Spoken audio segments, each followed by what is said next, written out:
Welcome, ladies and gentlemen. This is Connor Jordan with Connor Jordan Games, and I am playing Portal. But I just wanted to show something. Look at this. See how... Okay, so this is normal jump. Now look at her head. I should be able to see the top of the portal. What is this? Okay. Portal 2 is out, and this is still the game. Did nobody notice this but me? And look how she walks. Look at that. That doesn't look normal. Well, I guess she has been sheltered in a testing facility, but still, come on. Okay, it's just a simple, mix up with the models. It's okay. It's not like you're gonna be looking at it all the time. Anyway, I'm playing test whatever 16. It's the challenge mode. It's a little bit hard. As you can see, these guys are encased. Alright, this is my first time doing it, so please bear with me if I suck.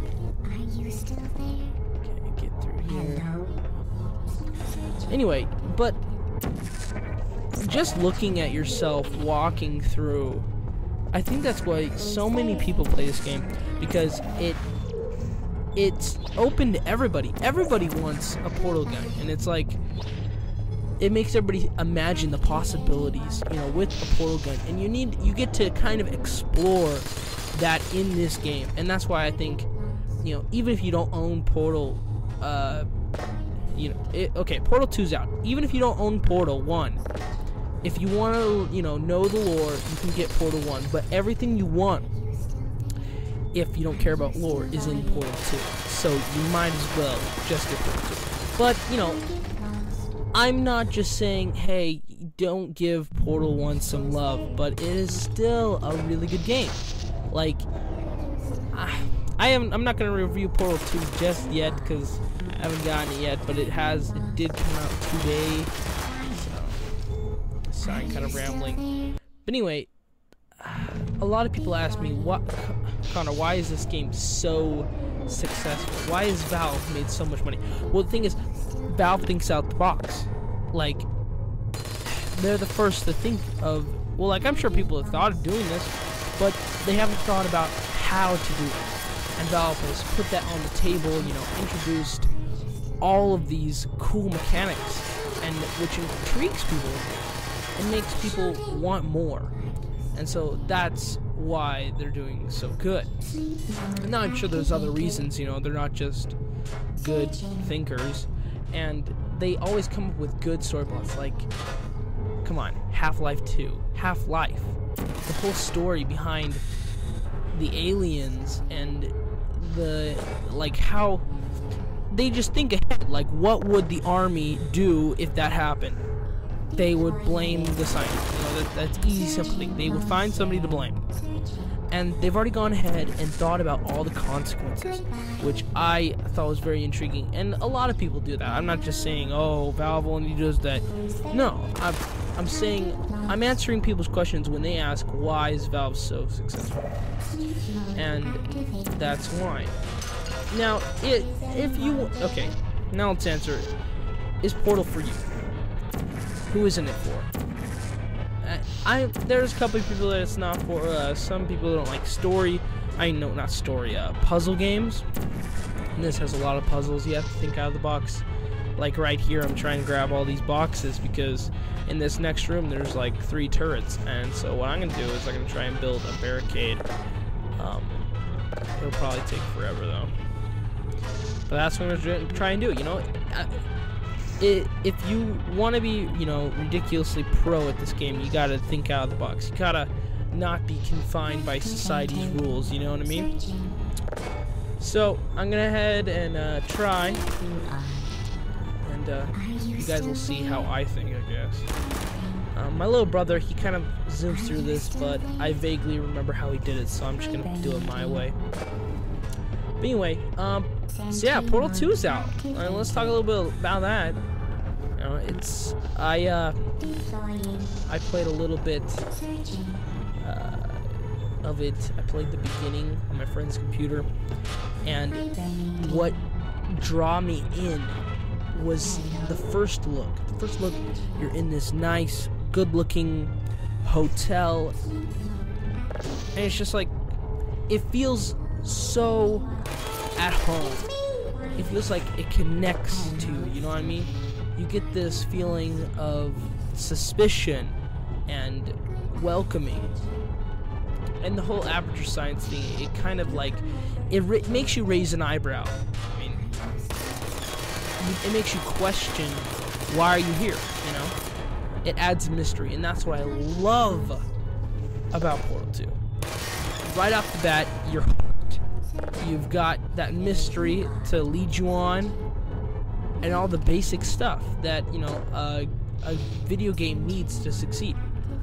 And I haven't gotten to play it that much. I got to the point where, okay, this is a spoiler alert.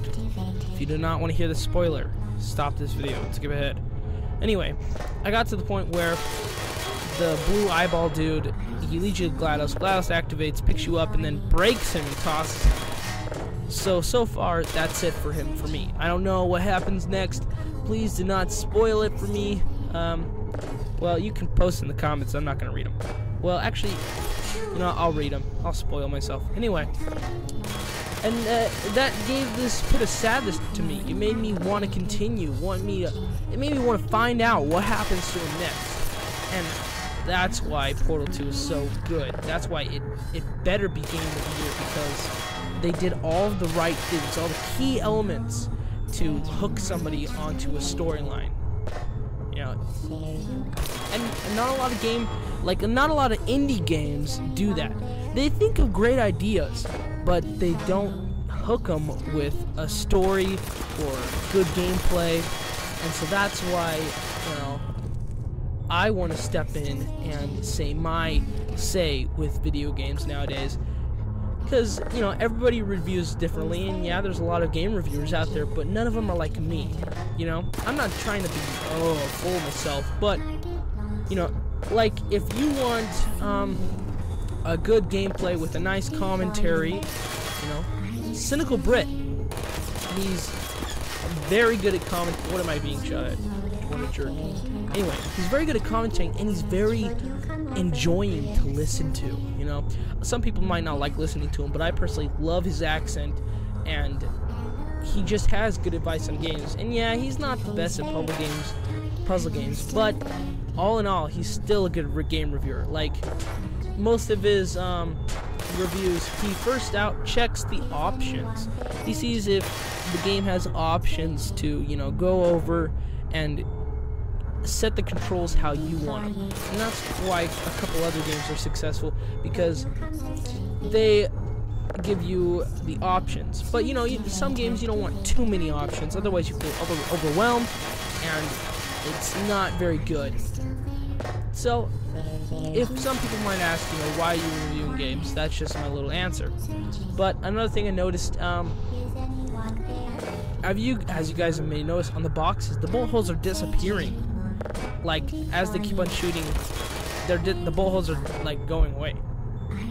Well, I get it. That would overload the system with textures, I guess, and it would become slow. But, you know, nowadays everybody's got nice computers. And I wouldn't say everybody, but it's pretty common that somebody has a good computer inside their household. So I think we could get away with a little bit of texture overload. But yeah. Other than that, this game's got a few bugs with the model, and I don't think that's ever going to get fixed because Portal 2 is out. What's the point? But another thing I want to see in Portal 2 is constant DLCs. Not like too many for new players to be overwhelmed, but you know what I mean. For old timers that really want hard maps. A lot of these maps are hard for some people. Me, not really. I kind of think out of the box. But for those people who think out of the box, try to at least give me something hard, you know. I hope Valve is actually going to watch this video. I'll do a review on Portal 2, and I'll stick with it. I'll, you know, keep track and see if they actually release any DLCs. But I don't want to see this game degrade like Team Fortress 2 did. Now, some people might disagree with me, but I think Team Fortress 2 is not an FPS anymore. It's a hat collecting game. Now it's still an FPS, you know, and they gave classes some new abilities, and I like the constant updating. But come on, it's a crafting game now, and you know, some people like that, which is okay. I'm not here to judge, but it's just lost its touch for me and some other people. But yeah, so yeah, this review is like all about Valve games, I guess.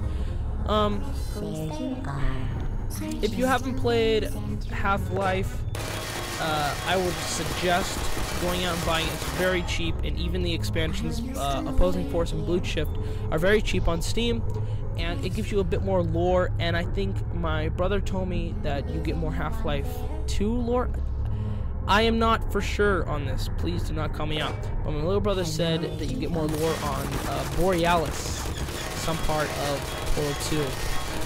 So, if that is true, it's nice to know the lore about Half-Life. So, get Half-Life, beat it, beat Half-Life Opposing Force and Blue Shift, and then purchase Half-Life 2 and beat it. You know, I think Valve should just release a pack with all the Half-Lives in a row, then the Portals in a row, and then at the end, Half-Life 3. I mean, I don't know if they're making Half-Life 3 for sure. I've seen pictures, but I hope they do.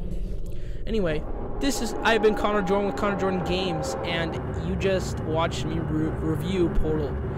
I'm going to review Portal 2 later on, but please subscribe, leave comments in the section below. You know, let me know, give me some feedback on what games you want me to review, what you liked about my review, and what did this video make you want to go out and buy Portal or Portal 2, you know. Give me some feedback. You can email me at ConnorJordanGames. That's ConnorJordan Games @gmail.com. Again, if you have a Minecraft server and it is very popular, or you know, you just have a small community and you want me to come play with you guys, email me at ConnorJordanGames, and maybe I'll get onto your Minecraft server and do a little video. As you may know, I'm going to be putting up more Minecraft because me and my friends kind of like the game. And yeah, you've just watched Connor Jordan Games. Subscribe if you have not.